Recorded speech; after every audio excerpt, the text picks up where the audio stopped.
திருக்குறளை எழுதியவர் திருவள்ளுவர். இருள் சேர் இருவினையும்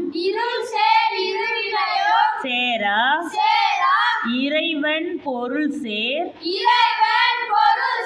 புகழ் புரிந்தார் மாட்டு.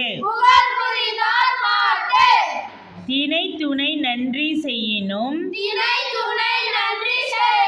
பனை துணையர் கொள்வர் பயன் தெரிவார்.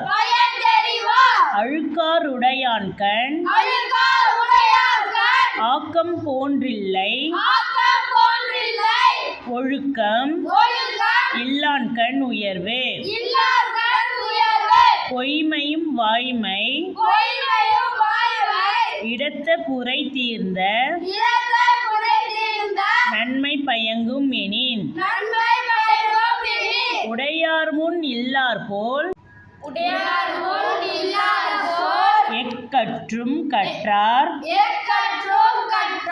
கடையரே கல்லாதவர்.